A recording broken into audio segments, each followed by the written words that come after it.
2 April আমেরিকার president Donald Trump সারা বিশ্বের উপরে এক বোমা বর্ষণ করেন। তিনি একযোগে 184টি দেশের উপর শুল্ক আরোপ করেন।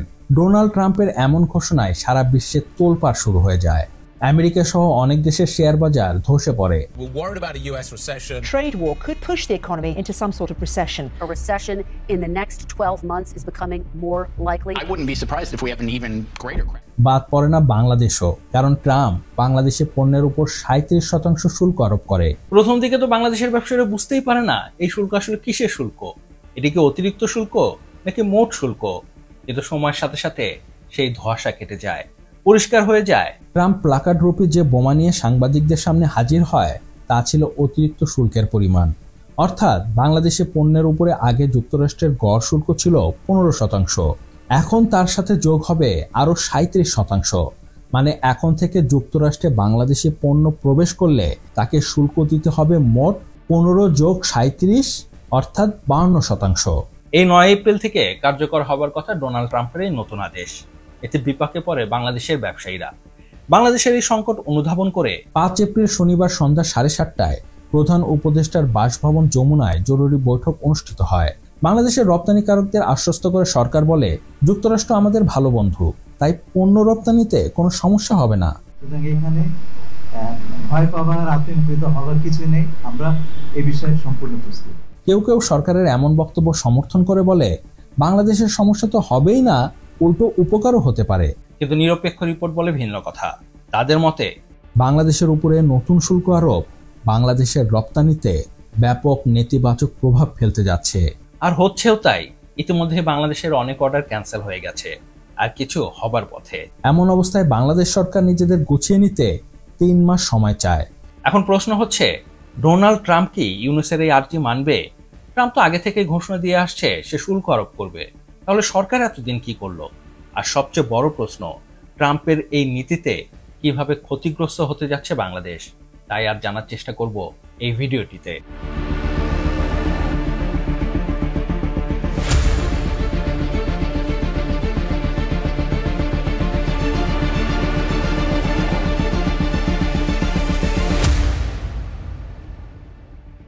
আজকের টপিকসের এই পুরো বিষয়টি জানতে হলে সবার আগে আমাদের পরিষ্কারভাবে বুঝতে হবে এই শুল্ক আসলে কি জিনিস। সহজ ভাষায় শুল্ক হচ্ছে এক ধরনের ট্যাক্স যা কোনো দেশের সরকার অন্য দেশ থেকে আনা পণ্যের উপর ধার্য করে থাকে। যখন কোনো প্রতিষ্ঠান বাইরে থেকে পণ্য আমদানি করে, তখন সেই আমদানি করা প্রতিষ্ঠান সরকারকে পণ্যের মূল্যের বাইরে একটি অতিরিক্ত অর্থ প্রদান করে শুল্ক হিসাবে। আমদানি করা প্রতিষ্ঠান আবার সেই সরকারকে দেওয়া শুল্ক তার পণ্যের মূল্যের সাথে যোগ করে পণ্যের নতুন মূল্য নির্ধারণ করে। আপনাকে একটু উদাহরণ দিয়ে বোঝানো যাক। ধরুন, বাংলাদেশের কোনো প্রতিষ্ঠান সুইজারল্যান্ড থেকে চকলেট আমদানি করলো। আমদানি খরচ, লভ্যাংশ ও অন্যান্য খরচ সহ ওই চকলেটের দাম পড়ে 100 টাকা। কিন্তু বাংলাদেশ সরকার সুইস চকলেটের উপর 20% শুল্ক আরোপ করে রেখেছে। তাহলে আমদানি করা সেই চকলেটের বাজার মূল্য অটোমেটিকলি 120 টাকা হয়ে যাবে। শুল্কের যে অতিরিক্ত 20 টাকা, এটি কিন্তু সুইজারল্যান্ড বা কোনো সুইস কোম্পানি দেয় না, এটি যায় আমার আপনার পকেট থেকেই। অনেকে এটি নিয়ে কনফিউশনে থাকে যে শুল্কের টাকা আসলে কে দেয়। শুল্কের টাকা আসলে আলটিমেট ভোক্তা বা জনগণের পকেট থেকেই যায়। এখন আপনি বলতে পারেন, সরকার এটি কেন করে? আসলে এটি করার প্রধান কারণ হচ্ছে দেশীয় প্রতিষ্ঠানকে প্রাধান্য দেওয়া। যেমন বাংলাদেশেও চকলেট পাওয়া যায়, যেহেতু বাংলাদেশি চকলেটের উপর সরকার কোনো শুল্ক আরোপ করেনি, তাই এর মূল্য আমদানি করা সুইস চকলেট থেকে কম। তাই স্বাভাবিকভাবেই বাংলাদেশের চকলেট বেশি বিক্রি হবে।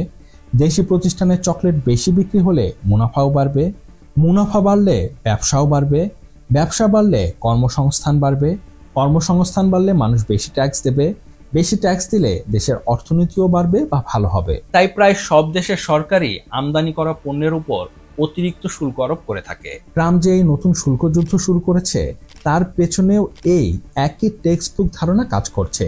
ট্রাম্পের মতে এটি দীর্ঘমেয়াদে আমেরিকার জন্য একটি ভালো ফল বয়ে নিয়ে আসবে। We're making a fortune with tariffs. $2 billion a day. Do you believe it? I was told $2 billion a day. সেই সাথে ট্রাম্প সারা বিশ্বে আমেরিকার জন্য একটি জিরো সাম গেম দেখতে চায়। মানে কোনো দেশ যদি আমেরিকার পণ্যের উপরে বেশি বা অতিরিক্ত শুল্ক আরোপ করে, তাহলে তার পাল্টা ব্যবস্থা হিসেবে আমেরিকাও সেই দেশের পণ্যের বিরুদ্ধে অতিরিক্ত শুল্ক আরোপ করবে। এ বিষয়ে ট্রাম্পের হিসাব পরিষ্কার। তুমি আমার দেশের বিরুদ্ধে 20% শুল্ক আরোপ করেছো, আমিও তোমার দেশের পণ্যের উপরে 20% শুল্ক আরোপ করব, অর্থাৎ হিসাব সমান। এখন আপনি প্রশ্ন করতে পারেন, শুল্কের টাকা তো দেবে আমেরিকার জনগণ, এতে বাংলাদেশের সমস্যা কোথায়? এতে বাংলাদেশের অর্থনীতি কিভাবে ক্ষতিগ্রস্ত হতে পারে? এতে আমাদের কি এসে যায়? উত্তর হচ্ছে অনেক কিছু এসে যায়। আর এটি বুঝতে হলে আমাদের 3টি জিনিস জানতে হবে। 1. বাংলাদেশ থেকে আমেরিকা কি আমদানি করে। 2. বাংলাদেশের প্রতিযোগী কারা। আর 3. বাংলাদেশি পণ্যের ক্রেতা কারা। প্রথমে আসি বাংলাদেশ থেকে আমেরিকা কি কি পণ্য আমদানি করে সে বিষয়ে। বাংলাদেশ থেকে যুক্তরাষ্ট্র তৈরি পোশাক, জুতা, টেক্সটাইল সামগ্রী ও কৃষি পণ্য আমদানি করে। 2024 সালে বাংলাদেশ থেকে যুক্তরাষ্ট্র $840 কোটি পণ্য আমদানি করে। তার মধ্যে তৈরি পোশাকই আমদানি করেছে $740 কোটি। বাংলাদেশের তৈরি পোশাক শিল্পের অন্যতম বড় বাজার হচ্ছে আমেরিকা। এখন আমেরিকার এই নতুন শুল্ক নীতি বাংলাদেশের তৈরি পোশাক শিল্পে ব্যাপক আঘাত হানবে। ট্রাম্পের এই শুল্ক আরোপের ফলে যুক্তরাষ্ট্রের বাজারে তৈরি পোশাকের দাম বেড়ে যাবে। ভোক্তাদের কাছে দাম বেশি হলে তৈরি পোশাকের চাহিদাও কমে যেতে পারে। এখন আপনি বলতে পারেন, ট্রাম্প তো সব দেশের বিরুদ্ধে শুল্ক আরোপ করেছে, তাহলে দাম বাড়লে তো সব দেশের পণ্যেরই দাম বাড়বে। বাংলাদেশের পণ্য তো সবচেয়ে সস্তা, তাই নতুন শুল্ক আরোপের পরেও বাংলাদেশের পণ্যই তো সবচেয়ে সস্তা থাকবে। তাহলে বাংলাদেশের সমস্যা কোথায়? বাংলাদেশের সমস্যা কোথায় এটি বুঝতে হলে আসতে হবে আমাদের পরবর্তী পয়েন্টে, আর সেটি হচ্ছে বাংলাদেশের প্রতিযোগী কারা আর ট্রাম্প তাদের বিরুদ্ধে কত শুল্ক আরোপ করেছে। যুক্তরাষ্ট্রের office of textile and garments এর রিপোর্ট অনুযায়ী যুক্তরাষ্ট্রে পোশাক রপ্তানির ক্ষেত্রে প্রথম স্থানে আছে চীন, দ্বিতীয় স্থানে ভিয়েতনাম, তৃতীয় অবস্থান বাংলাদেশের, চতুর্থ অবস্থানে আছে ভারত আর পঞ্চম অবস্থানে আছে ইন্দোনেশিয়া। তখন এসব দেশের উপর শুল্ক ছিল যথাক্রমে চীন 31.5%, ভিয়েতনাম 11.5%, বাংলাদেশ 15%, ভারত 12.47% ও ইন্দোনেশিয়া 11%। একমাত্র চীন ছাড়া সবার শুল্কই ছিল প্রায় কাছাকাছি, কিন্তু নতুন অতিরিক্ত শুল্ক আরোপের ফলে এখন তা হবে চীন 66.5%, ভিয়েতনাম 57%, বাংলাদেশ 52%, ভারত 38.47% ও ইন্দোনেশিয়া 43.5%। এ থেকে পরিষ্কার, নতুন এই শুল্ক নীতিতে সবচেয়ে বেশি সুবিধা পাবে ভারত। আগে ভারতের সাথে বাংলাদেশের শুল্কের পার্থক্য যেখানে ছিল মাত্র 2.53%, এখন সেটি বেড়ে 13.53% হয়ে গেছে। এর ফলে ভারতের সামনে নতুন সম্ভাবনার দরজা খুলে গেছে। টমি হিলফিগার ও লেভিসের মতো ব্র্যান্ডের সাথে কাজ করা ভারতের ইভেন্টস গ্রুপ ইতিমধ্যেই মার্কিন বাজারে তাদের উপস্থিতি জোরদার করার পরিকল্পনা করেছে। আমেরিকার 30টি শীর্ষ ব্র্যান্ড ইতিমধ্যেই বাংলাদেশের পরিবর্তে ভারতের দিকে ঝুঁকছে। এছাড়াও পাকিস্তান, ইন্দোনেশিয়া, তুরস্কর মতো দেশও কম শুল্কের সুবিধা নিয়ে দ্রুত উঠে আসবে। কিন্তু অনেকে এর সাথে একমত নন। তাদের মতে বাংলাদেশের মূল প্রতিযোগী চীন ও ভিয়েতনাম, যাদের শুল্কের হার বাংলাদেশের চেয়েও বেশি। তাই বাংলাদেশের সম্ভাবনা আছে চীন ও ভিয়েতনামকে পেছনে ফেলার। কিন্তু বাংলাদেশ কি তা পারবে? এর জন্য আমাদের চোখ রাখতে হবে বাংলাদেশের পণ্য আমেরিকার কোন ভোক্তারা কেনে তার উপর। বাংলাদেশ মূলত মধ্যম ও কম দামের পণ্য রপ্তানি করে থাকে। এসব পণ্যের দাম যুক্তরাষ্ট্রের বাজারে $20 থেকে $60 মধ্যে। সহজ ভাষায় আমেরিকার গরিব ও মধ্যবিত্তরাই বাংলাদেশি পণ্যের মূল ক্রেতা। অন্যদিকে ভিয়েতনাম, চীন এমনকি ভারত উচ্চ মূল্যের পোশাক রপ্তানি করে। কিন্তু ভবিষ্যতে ভারত যে এমন কিছু করবে না তার গ্যারান্টি কোথায়? এমন করলে আমেরিকার বাজারে সবচেয়ে কম দামি পণ্য হবে ভারতের। এখন একবার আপনি চিন্তা করে দেখুন, একই রকম দুটি শার্টের একটির দাম যদি হয় $100 আর অন্যটির দাম $80, তাহলে আপনি কোনটি কিনবেন? অবশ্যই যেটি সস্তা সেটিই কিনবেন। আমেরিকানরাও তাই করবে। আরও একটি সমস্যা হচ্ছে ট্রাম্পের নতুন শুল্ক নীতির কারণে বিশ্ব বাণিজ্য যুদ্ধ শুরু হয়ে গেছে। চীন, ইউরোপীয় ইউনিয়ন, কানাডা সহ বিশ্বের বিভিন্ন দেশ আমেরিকার বিরুদ্ধে পাল্টা ব্যবস্থা নেওয়ার ঘোষণা দিয়েছে। আমেরিকা সহ বিশ্ব শেয়ার বাজার ধসে পড়েছে। অর্থনীতিবিদরা ধারণা করছে আরেকটি মন্দার কবলে পড়তে যাচ্ছে বিশ্ব। We've never seen anything like this. I mean, I thought that we might have eventually debt problems. I thought that we might, if we failed to raise the debt limit and had defaulted, that could have caused a recession. আর যে কোনো মন্দায় সবার আগে ক্ষতিগ্রস্ত হয় গরিব ও মধ্যবিত্ত শ্রেণী। আমেরিকাতেও তাই হচ্ছে। ফলে গরিব ও মধ্যবিত্ত যারা বাংলাদেশি পোশাকের মূল ক্রেতা, তারা অতিরিক্ত খরচ বন্ধ করে দেবে। আর ক্রেতা যদি নাই কেনে, তাহলে আমেরিকান ব্যবসায়ীরা বাংলাদেশ থেকে কেন পণ্য নেবে? ফলে বাংলাদেশের রপ্তানি কমে যাবে, ক্ষতিগ্রস্ত হবে দেশের গার্মেন্টস শিল্প। উপরের বিশ্লেষণ থেকে একটি বিষয় পরিষ্কার, আর তা হচ্ছে আমেরিকার নতুন এই শুল্ক নীতি বাংলাদেশের পোশাক শিল্পে একটি গভীর ক্ষতর সৃষ্টি করতে যাচ্ছে। আরো দুঃখের বিষয় কি জানেন, এই ক্ষত সৃষ্টির পেছনে অনেকাংশেই বাংলাদেশের সরকারও দায়ী। ট্রাম্পের মতে বাংলাদেশ মার্কিন পণ্যের উপর ৭৪% শুল্ক আরোপ করে, তাই সে বাংলাদেশের ওপর অতিরিক্ত ৩৭% শুল্ক আরোপ করেছে। কিন্তু বাংলাদেশ যে আমেরিকার উপর ৭৪% শুল্ক আরোপ করে তার কোনো ভিত্তিই নেই। বাংলাদেশ আমেরিকার কোনো পণ্যে ৭৪% শুল্ক আরোপ করে না। তাহলে ট্রাম্প প্রশাসন এই ৭৪% পেল কোথায়? এমন প্রশ্নের জবাবে আমেরিকার উত্তর, তারা শুধু শুল্ক বিবেচনায় নেয়নি, exchange rate policy, trade policy এগুলোও বিবেচনায় নিয়েছে। মানে তাদের যা খুশি তা একটি হিসাব করে এই শুল্ক বসিয়ে দিয়েছে। আর এখানেই বাংলাদেশ সরকারের ব্যর্থতা।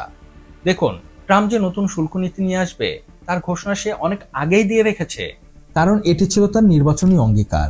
প্রেসিডেন্ট হবার পর সে যে নতুন শুল্ক নীতি নিয়ে আসছে তার ইঙ্গিতও বারবার দিয়েছে। তাই বাংলাদেশ সরকারের উচিত ছিল তখন থেকেই ট্রাম্প প্রশাসনের সাথে যোগাযোগ রক্ষা করা, কূটনৈতিক আলোচনার মাধ্যমে তাদের বোঝানো বাংলাদেশের শুল্ক যাতে সহনীয় পর্যায়ে থাকে, যেটি করেছে ভারত। ভারত জানতো ট্রাম্প যতই নরেন্দ্র মোদীকে বন্ধু বলে পিঠ চাপড়ে দিক, তারপরও সে ভারতের উপর অতিরিক্ত শুল্ক আরোপ করবেই। The President of the United States of America, Mr. Donald Trump. এ থেকে কোনো নিস্তার নেই। তাই ভারত আগে থেকেই ট্রাম্প প্রশাসনের সাথে কূটনৈতিক যোগাযোগ অব্যাহত রাখে। ফলাফল, আমাদের প্রতিযোগী সবার চেয়ে কম শুল্ক ধরা হয়েছে ভারতের ২৬%। এখন আপনি বলতে পারেন আমি শুধু শুধু সরকারের সমালোচনা করছি। ট্রাম্প তো পাগল ছাগল মানুষ, সে কি কারো কথা শোনে? ট্রাম্প একজন পাক্কা ব্যবসায়ী, সে ব্যবসার ভাষা বোঝে। তাকে যদি আমরা ব্যবসায়িক ভাষা দিয়ে বোঝাতে পারতাম তাহলে সে এই কাল্পনিক ৭৪% ধরে বাংলাদেশের উপরে ৩৭% শুল্ক আরোপ করতো না। তখন হয়তো এই শুল্কের পরিমাণ অনেক কম হতো। একবার চিন্তা করে দেখুন, বাংলাদেশের শুল্কের হার যদি ভারতের মতো ২৬% হতো তাহলে বাংলাদেশের কি হতো? বাংলাদেশের ব্যবসায়ীরা খুশিতে নাচত, পোশাক রপ্তানিতে হয়তো চীনকেও ছাড়িয়ে যেত। কিন্তু বাংলাদেশ সেই সুযোগ হেলায় হারিয়েছে। এখন সরকার বুঝতে পারছে অনেক বড় ভুল হয়ে গেছে। তাই ট্রাম্পকে চিঠি লিখে জানাচ্ছে বাংলাদেশে এখন থেকে গ্যাস টারবাইন, সেমিকন্ডাক্টর, চিকিৎসা সামগ্রীর মতো যুক্তরাষ্ট্রের প্রধান রপ্তানি পণ্যের উপর ৫০% শুল্ক কমিয়ে দেবে। বিনিময়ে ট্রাম্প যেন পাল্টা শুল্ক ৩ মাসের জন্য স্থগিত করে। এখন প্রশ্ন হচ্ছে, ট্রাম্প কি এই সরকারের অনুরোধ মানবে? উত্তর হচ্ছে না, কারণ বন্দুক থেকে গুলি বের হয়ে গেছে। ট্রাম্প স্পষ্ট ঘোষণা দিয়েছে তিনি তার সিদ্ধান্ত থেকে এক চুলও নড়বে না। ট্রাম্পের বিরুদ্ধে সারা বিশ্ব তো বাদ দিন, খোদ আমেরিকার জনগণ বিক্ষোভ শুরু করেছে, লক্ষ লক্ষ মানুষ রাস্তায় নেমে এসেছে। ট্রাম্প অবিচল, উল্টো তার বিরুদ্ধে যারা বিক্ষোভ করছে তাদের সে গালি দিচ্ছে। ট্রাম্প মনে হয় বাংলাদেশ থেকে রাজনীতি শিখে গেছে, তাই সবকিছুতেই ষড়যন্ত্র গন্ধ খুঁজে পাচ্ছে। আমি খুব বেশি অবাক হব না একদিন যদি বাংলাদেশের প্রেস সচিব এসে ঘোষণা দেয় কিছু মানুষের ষড়যন্ত্রের কারণে ট্রাম্প বাংলাদেশের উপরে নতুন শুল্ক আরোপ করেছে। তো এই ছিল এ ব্যাপারে আমার মতামত। তো আপনার মতামত কি তা আমাকে নিচে কমেন্টস করে জানাতে পারেন। আর হ্যাঁ, ভিডিওটি কেমন লাগলো তা অবশ্যই জানাবেন, আর সাবস্ক্রাইব করতে ভুলবেন না। আপনার একটি সাবস্ক্রাইব আমাকে অনেক বেশি উৎসাহিত করে নতুন নতুন কন্টেন্টের কোয়ালিটি ভিডিও তৈরি করার। ভালো থাকবেন, সুস্থ থাকবেন, ধন্যবাদ।